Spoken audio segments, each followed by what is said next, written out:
Yes, people, how we doing? Welcome back to the channel.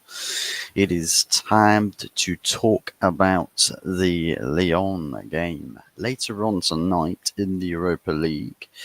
It's going to be an interesting one, and we've got a bit of build up, bit of feistiness going on in the run into this game. I like it. I like a bit of fighting words, just not from people that essentially have made a clown of themselves. Um, it's definitely not the sort of thing that you would expect this person to be saying, especially as the saying goes that one should not throw stones whilst living in a glass house. And Onana lives in a single sheet sugar glass house, and it's got paper straws made up of the foundations. So basically, Anana's shot himself in the foot. He's really shot himself in the foot, because anything that goes wrong in this tie or in this game is going to be held against him. This guy's going to be slaughtered. He's going to be slaughtered. The world shall watch.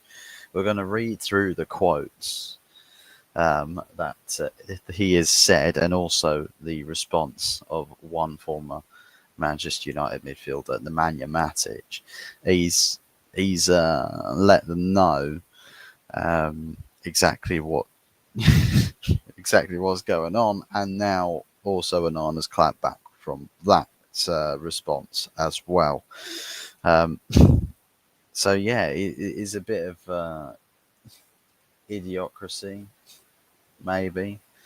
Um, just not reading the room, but I mean, not reading the room. That's a common symptom of a Manchester United player, or just somebody who's employed at Manchester United, not being able to read a room. So I suppose there's not much out of the ordinary there, I suppose. Um, but yeah, we've got the quotes at the ready, so we can address that in a moment or two. But let's talk about the game later on tonight. So the bookies, or the percentage people, have ranked Lyon as the favourites to go through this round. I think it's like about I can't remember what percentage it was. I think it's somewhere around 60%. Um, I think it is about 60 something percent likelihood, or no, some about like mid 50s. Think it's like 29 or 30, it's either 33% something draw, and then or well, yeah, something like that, or like 29% favourability to Man United. Either which way, the bookies and the experts, the analytics, the people who watch football on spreadsheets will tell you that Lyon are the favourites in this tie, and I wouldn't necessarily completely dismiss that. I wouldn't dismiss that at all. Given the season that Man United have had, we now know that Manchester United, you just cannot rule out the very realistic, plausible outcome that is Manchester United go losing to teams they should not be losing to, and then beating teams that they should not be beating. It's a bit of a weird one. It is a really bit of a weird one, and maybe that's just the new future of the club, I suppose.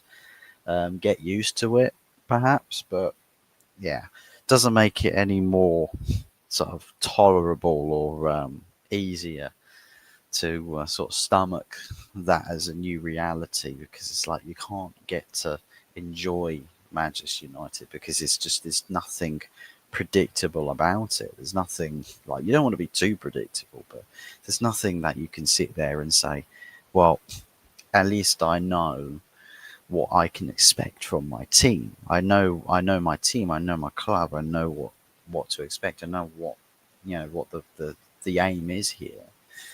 It's just mixed signals every single game. So yeah, it's I don't blame the statisticians um, for what they are sort of plotting here. But overall, do I agree with that? Do I believe that Lyon will best Manchester United over a two-leg tie? Possible. I think it's closer to 50-50 rather than more so favourable in one team's direction. But we just don't know. As I've said, it is an unpredictable case. We just don't know what this United team is capable of. So, and now that we've had, of course, the most important person in the universe, um, who's now thrown out fighting words, I'm sure that's a bit of fuel added to a fire. And the fire is coming to burn the house of Manchester United down. Um, I mean, it's a bit hard to burn down a house when it's waterlogged because, I mean, water trumps fire. Um, another casual leaky roof joke. But besides the point, Manchester United have to deliver. Like the Europa League is still a competition. That is a route back into Champions League. And if this board of Manchester United's Ineos and Glazers and Omar Barada and Christopher Vivell and Jason Wilcox, they can't do the business they desire to do because there's no Champions League money or no European qualification money. I don't look at that and think, hey, maybe what we should do is, hope and pray that we win Champions League so we can have a good summer. The thing is clubs without much money, right, can invest smart. They can invest wisely. They can always do the sort of things. And dependent on how it is you go about behaving as a club, we've seen all around Europe clubs make competition, actually difficult for the established teams, despite spending next to no money whatsoever. I mean, for example, Girona, when they were, right up there at the top end of the table, they didn't spend anywhere near the amount of money that even some of the promoted Premier League sides have spent, and they were competing. Like, you get these teams all over other European leagues that really push the top dogs really far. They push them really, really far, and they're competitive. They're really competitive. There's next to no investment for these teams, and it's like, well, how do they figure it out? How do they put something together to actually make something competitive? Now, I'm not saying Manchester United on very little investment should be able to win a Premier League or anything. I'm saying that we shouldn't be dwelling at the bottom of a table just simply because um, we're struggling to spend money, or we're struggling to find money to spend. Newcastle have not really invested for 2 summers straight. 2 summers. And this season is the season they've won a trophy. First domestic trophy in 70 years. Like, there's an example. There's an example. Sure, they've got some good quality that they've invested in to actually, get those results over the line, but they've not had recent investment. This summer, they're probably going to go big. They're probably going to go big. They've had 2 whole summers of not spending. They've sold players, to match up to FFP or PSR, profit and sustainability rules. Like, I think there's the Anderson sale. Almiron's gone. There's probably a whole host of other players that have left. Um, that also ticks into PSR slash FFP. But besides the point, they've not really spent for 2 summers. They're going to go big this time. But without spending, they've still made their club competitive. Manchester United has been spending, we are not competitive despite it. So for me, it doesn't the issue for us doesn't necessarily look at the spend, the amount that's being spent as the issue, but rather how how it's being spent. Like the recruitment has been so bad. We've basically empowered mercenaries so that when you breed a culture or want to breed or try to breed a culture, that replicates what these other teams are capable of doing, you get culture clashes, a culture war, the war at Manchester United, and it's just players that are there, that are comfy, that are relaxed. They're in their groove, they're doing their thing.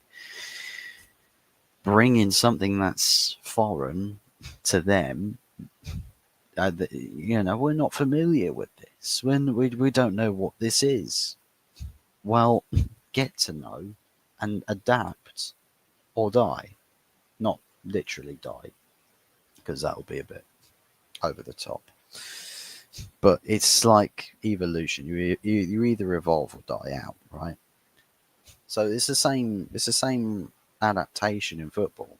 You either adapt to what the new culture is, whatever it is, and what we know from what the manager says is he wants to bring a culture that is about winning. That's about securing trophies. That's about having pedigree. But we haven't got the players that embody that.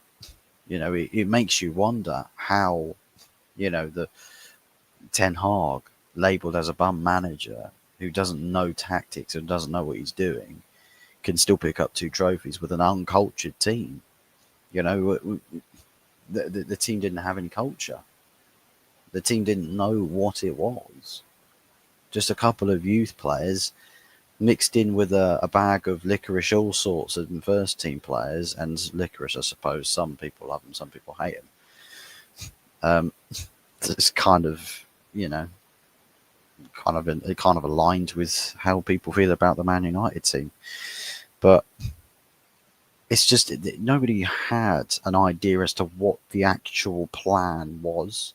Like, nobody could answer that question totally and say, yeah, no, 100%, this is what we are meant to be. This is what we are right now, and this is where we are going to get to where we want to be. We don't have this.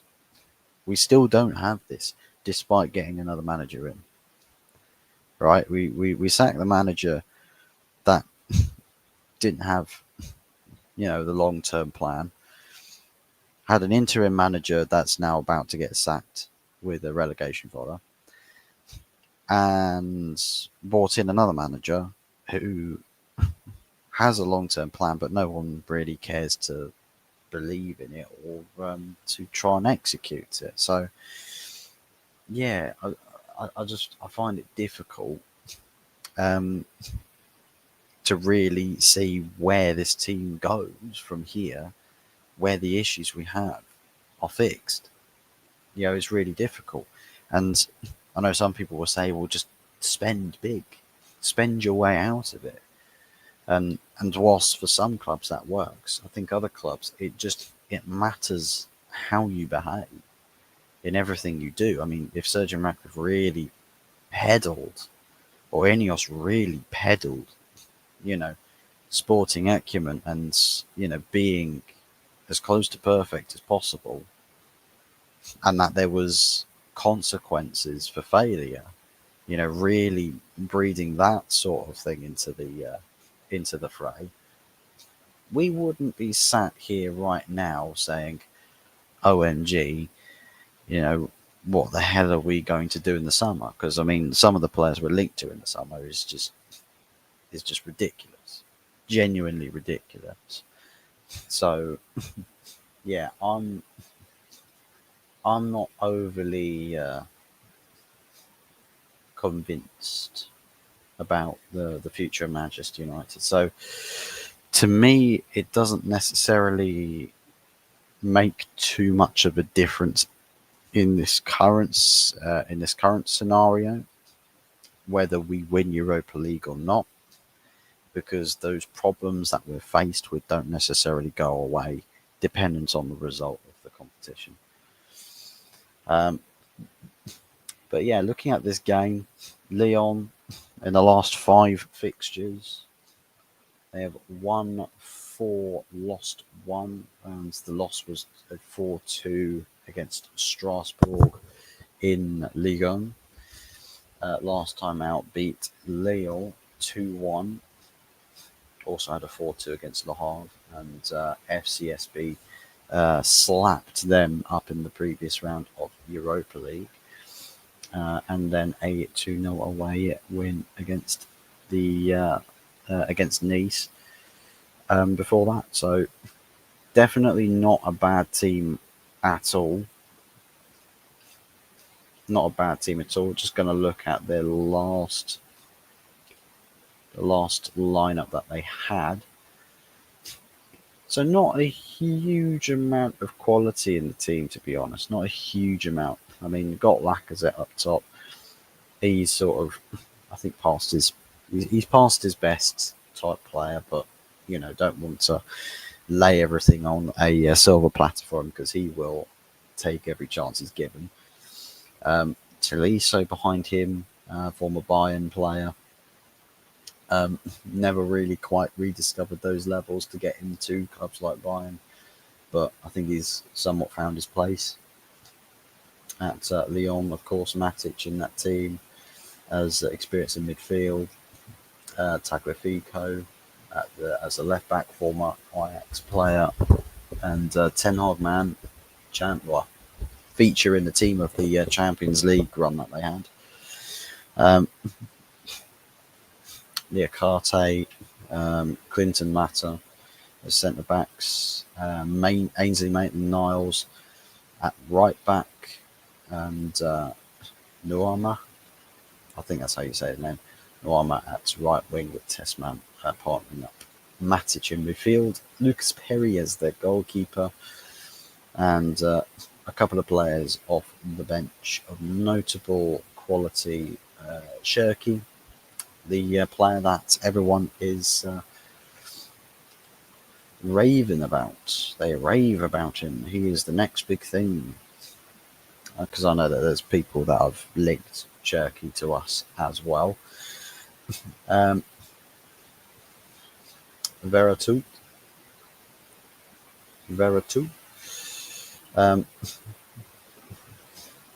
Another experienced midfielder who's been around the game for a little while, especially established in the French Ligue 1. I think he's played once or twice for his international team as well.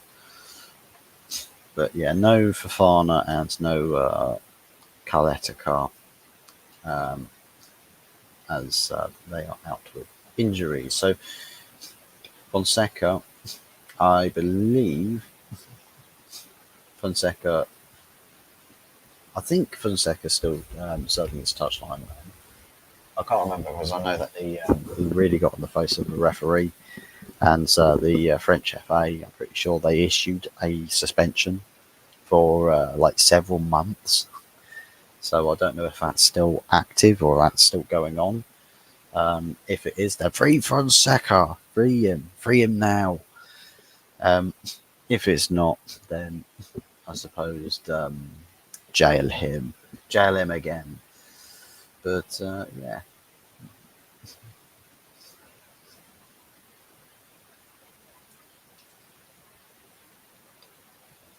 Not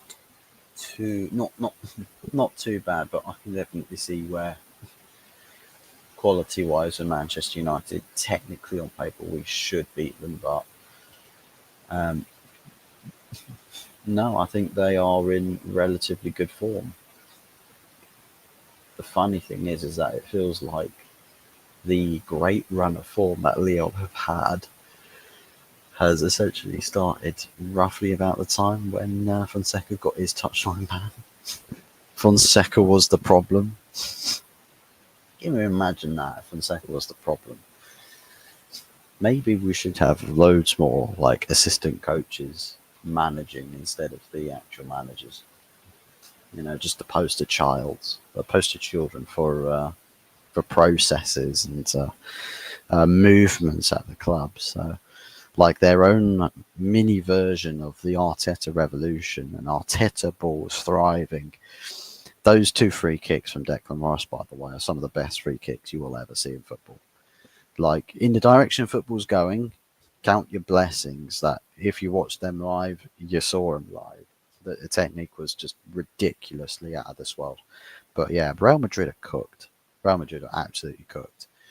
I don't know what it is. I think it's just the modern game, the modern footballer, the standard of the very top end players is so sort of mixed in that even players that lower quality opposition don't even need to do anything special, and they find ways to win. They find ways to beat these big teams, and they don't even have to do much to do it. So it feels like that's kind of what's going on in football at the moment. But yeah, Real Madrid. I mean, people might say, "Oh, Real Madrid's at the Bernabeu. We have to do something special." I don't think so. I don't think even Real Madrid at the Bernabeu this season, they've not been anything special whatsoever. Um, I mean, their last two Bernabeu fixtures, I think they conceded like 7 goals at the Bernabeu. They've not even played any like major teams there either. So they've got issues, man. They've got big issues, kind of like us. But even with their big issues, they're still at the top. When This is the difference between Madrid and Manchester United.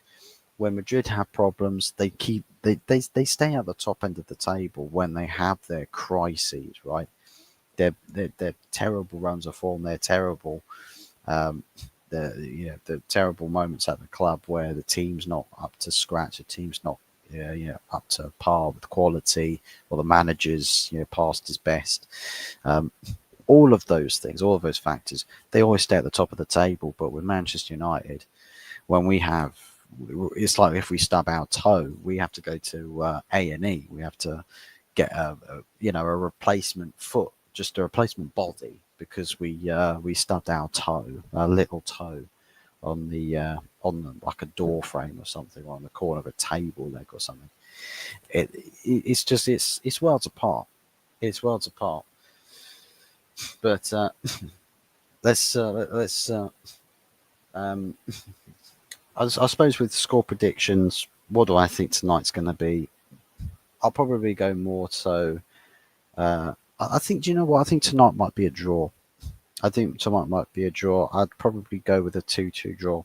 I'll say a 2-2 draw tonight, and then try and take it back, and perhaps we'll squeeze it out with a narrow win at Old Trafford. Um, I'm hoping we can actually get through, but yeah, because it would be nice to actually still win a trophy despite the mediocrity we've had in every other competition. Uh, but yeah, if we're going to do it, we're going to do it the long way. We're going to do it the hard way. It's going to be long. It's going to be hard. That's what she said. That's what she really said. But 2-2 is my score. Let me know what you guys think, especially if you're watching on playback in the comment section down below. I've just noticed with the StreamYard thing, share your referral link. I'll tell you what, if I stick that link in and you guys all pay 25 quid to a subscription, right, of StreamYard, I get paid that 25 quid. I get paid £25 by StreamYard if people sign up and pay the subscription fees to buy the package, the StreamYard packages. I mean, that would be fantastic if StreamYard was actually like fully like on its game and didn't have really any flaws to it. I'll definitely be peddling it, but I know how people are starting to feel about StreamYard. Alternatives seem to be appearing left, right, and centre, and a lot of people are sort of they're tempted at making the jump. But yeah, I don't think I've necessarily had any major issues with this yet. So thankfully, I'm not jumping ship just yet, but never say never with things like this. But here is the headline, a headline statement.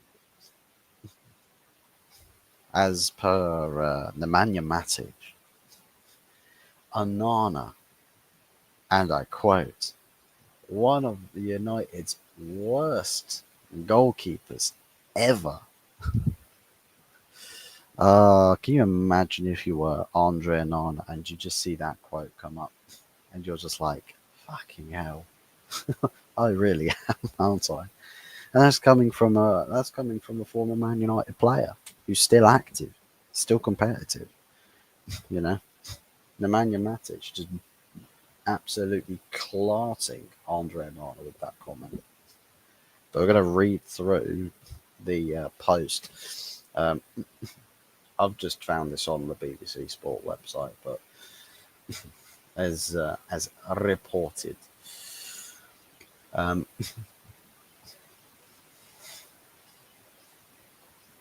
so yeah, former Man United midfielder Nemanja Matic has labelled Andre Onana as one of the worst goalkeepers in the club's history. Um, so yeah, basically, Onana had initially quoted when asked about the tie, um, what he thinks about the opposition, and he quotes he well, so quote, but the quote that he said along the lines as featured in the title there. I think we are better than them, um, but we have to go there and show it. Um, I think as a goalkeeper, I think there's a little bit of an air of arrogance about that comment, because I think there's a difference between thinking, well, I think based off of like form and ability, I think we have better quality, but we have to show that quality, right? There's that kind of comment, and then there is, well, I just think we're better than them. I just think we're better. Before a ball's been kicked, this man who's clowned his own club and his own career, right, is coming out and saying that. I think we're better than them. It's like if you ever played computer games, right, and you get your team, and the worst player on that team that literally gets no kills is just deaths all over the place, just the worst score. Like if you could go minus score ratings, he would dominate that, right? But he is the loudest person on the team. He is constantly giving all the stick, right? And all of that ego. And it's like, I'm so much better than you, but I've not had a kill in like 50 games.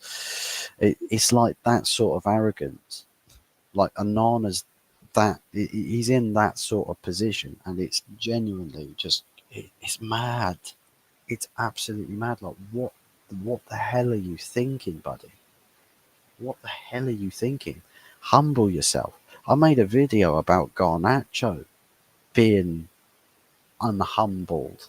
You know, he needs humbling.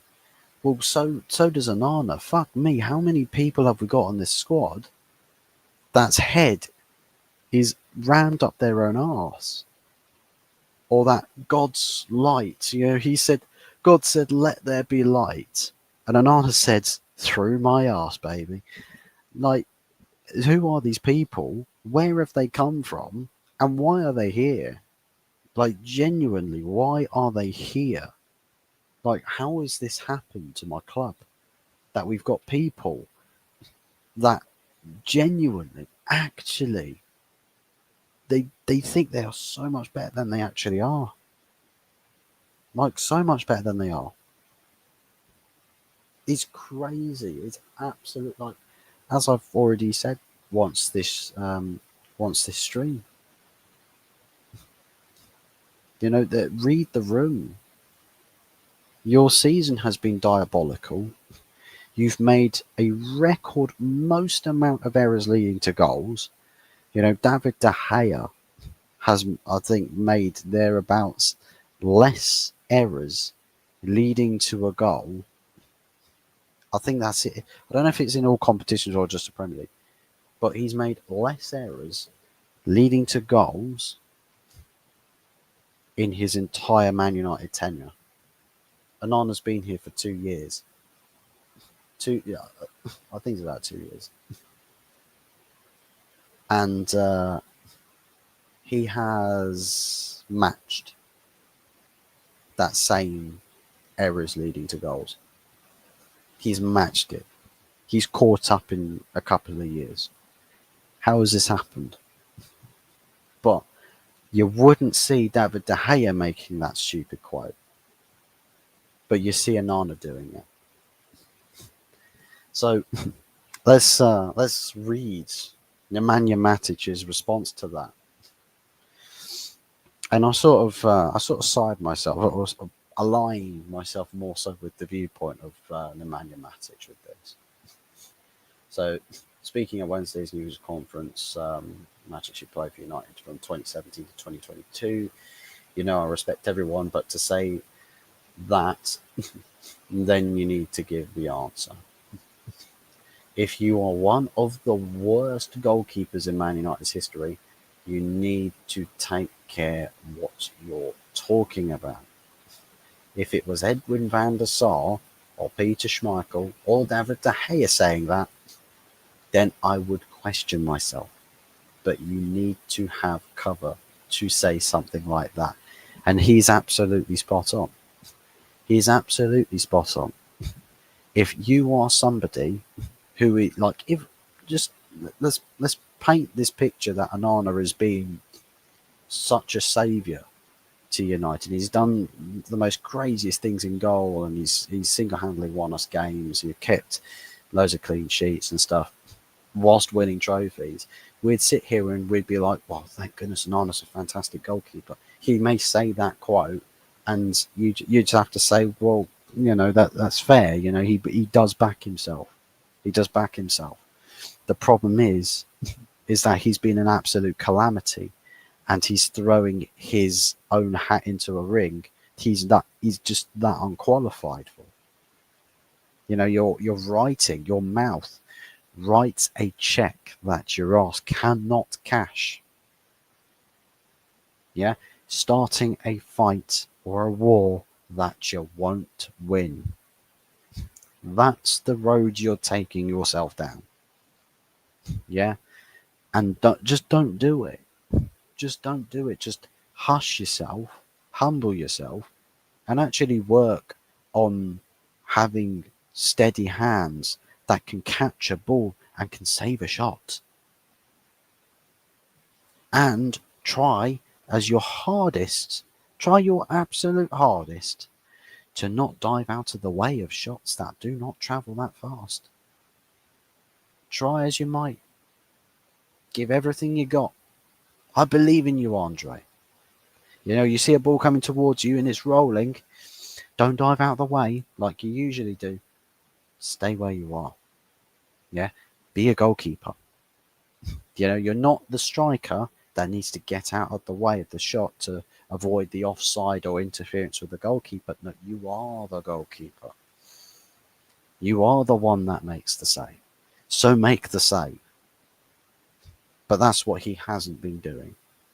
Right? That's what he hasn't been doing. He's been he's turned Manchester United's goalkeeping into a clown fest. The fact is that Altay Bayındır I can't wait for him to get back, because I really sincerely hope that Amorim benches Onana and just goes with Bayındır and just goes with him. Bayındır is more of a shot stopper. He is. He is more of a shot stopper. More generic. And right now, like, ball playing seems to be a dead feat with our goalkeepers. So just go with the goalkeeper that's steady with the hands. Yeah? Just go with a goalkeeper that's a shot stopper. Bayındır is more of a shot stopper. Put him in goal. So basically, Onana, based off of that quote from Matic, has also responded. And if you thought that the fire was stomped out and the ego was checked, um, you're wrong. You're wrong. No, he's carried on. He's kept up the facade. So, as a response, so on social media, this was, I would never be disrespectful to another club. We know that tomorrow will be a difficult game against a strong opponent. We focus on preparing a performance to make our fans proud. You haven't really done that this season, so I don't know what you're on about. Well, actually, funnily enough, the performances we've been most proud of have been the ones where you've not featured. So maybe you're the problem. So yeah, here's the quote that really hammers home just how absolutely egotistical the guy is. He finished off his post quote with, "At least I've lifted trophies with the greatest club in the world. Some can't say the same." This guy, this guy is talking down to people who criticize him, saying, "But I won trophies. But I won trophies," is as shameless as an Arsenal fan saying to the reigning Premier League champions, "Is yours gold? Is yours gold?" It's like, check yourself, buddy. Your Premier League titles are gone. The pool of trophies and silverware is dried up.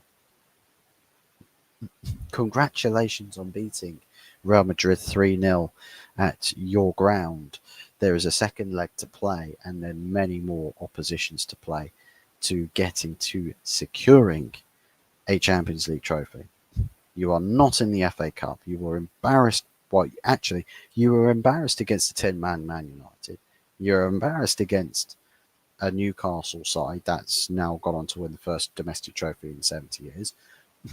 And Liverpool, with minimal investment, £10 million deal for Chiesa, are, what is it, 12 or 13 points clear? 12 or 13, well, about 12 points clear at the top of the table, set to wrap up the Premier League in the next few weeks. It's like there's egos that need to be kept in check. Onana features very much in that same crop. So I just don't get this ego. I really don't get this ego at all. But no, as quoted, the initial quote, of course, it's not going to be easy. Not going to be easy, but I think we are way better than them. His words, guys. His words. Way better. On what principle, Andre? On what principle are you way better than Olympique Lyon? On what principle? Because if you're talking about form of football, then I could say actually they are way better than you.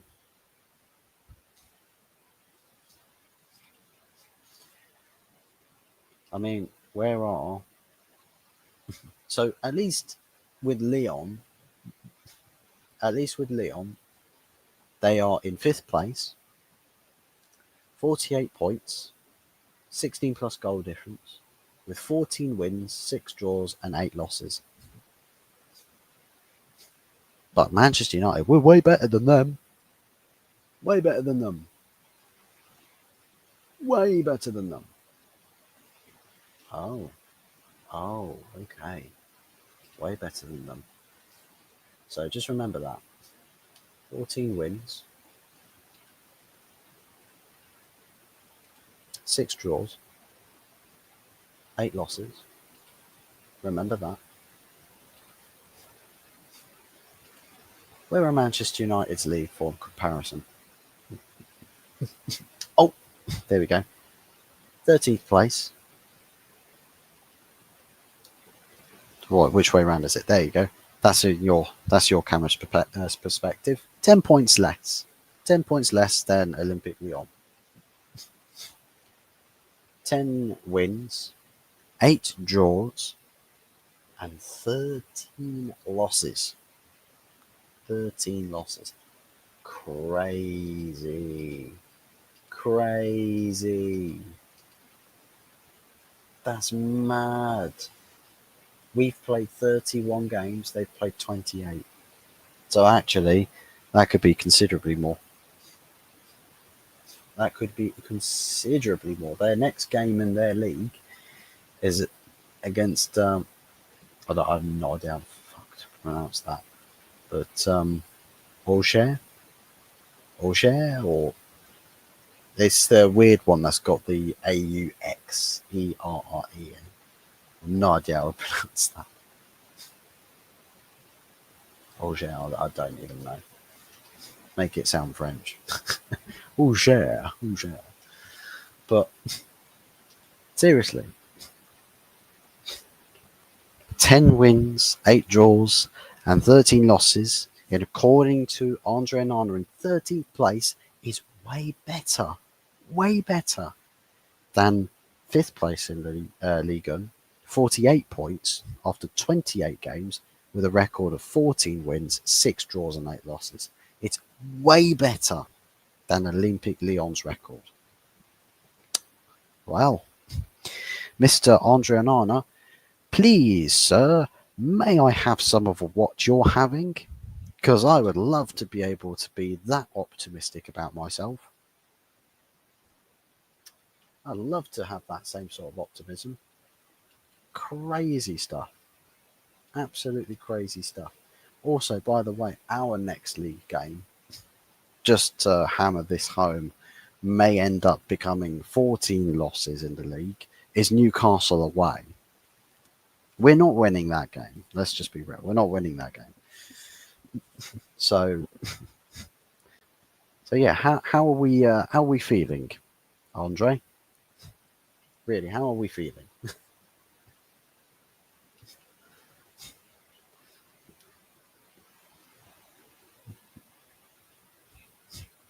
Just a misunderstanding. So Amarim says that it's just a misunderstanding that he's playing it down. He says, well, tomorrow will not matter. If you see the full quote of Andre Onana, it's quite different. First instance is Lyon is a very, very good team. So I think players and coaches just don't. It doesn't matter. You can say that. It's basically like, with all due respect, I think you're a piece of shit. Well, you don't really say that with all due respect then. It's like, it genuinely is a bit like that. It's like, I don't know if you've got any wrestling fans that watch, but MJF to Renee Paquette. You can't just insult someone, Max, and then, you can't just say it with all due respect and then insult someone. And he's just like, what, with all due respect, Renee, shut your mouth. It's like, seriously, that's the same context of the order which is, said things. So yeah, I don't bother with this. But yeah, people are trying to play it down and say he doesn't mean to disrespect you guys. Well, actually, he does. He really does. Like, hand on heart, he really, really does, because the guy's quite egomaniacal or egotistical, as just the way he conducts himself. But anyways, that's that. That's that. But yeah, share with us your thoughts, your feelings about the match tonight in the comment section, as well as that, what your thoughts are about Andre Onana's quotes. Are you bothered by that? Are you indifferent to it? Do you think it's no big deal? Do you think it's what players should be doing? Try and size each other up, or do you think Onana's just completely in and over his head, no idea what he's doing, and really ought to humble himself? Maybe I should make a video of Andre Onana, humble yourself. Maybe that's a new series I should make, called Football Humble Yourself. So we pick out people that need the humblings. Maybe that's what we do. Maybe that's an idea. We humble people. We humble players. Players that think they are in they're much bigger shoes than they actually are. Your feet are a size or two too big for those shoes. So yeah. I think a lot of doses of reality checks are needed to be dished out to some of these United players. But anyways, thanks for watching, people. If you watch on playback, don't forget to smash the likes and hit the subscribe buttons. Up to 248, so a couple off of 250, and then halfway to 500. Would be nice if we can push towards the 500. Now that summer's coming back, it definitely is warming up a little bit, and a bit of a feel-good factor. A little bit of a feel-good factor. So yeah, hopefully more shows to do, and yeah, get the channel growing again, because it has stagnated a little bit, to be fair. But yeah, hopefully we can get it back on track. I would like ideally to reach out to some more peeps and get more interaction with other channels as well, which would be nice. So hopefully we can do that very soon.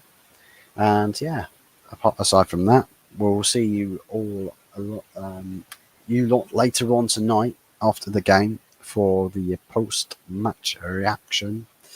And yeah, let's see how humbled shall Onana be tonight after the game is finished. After all is said and done, will Onana be wearing a humble pie t-shirt? Let's find out. Take care, people, and we'll speak to you all again later on. Ciao.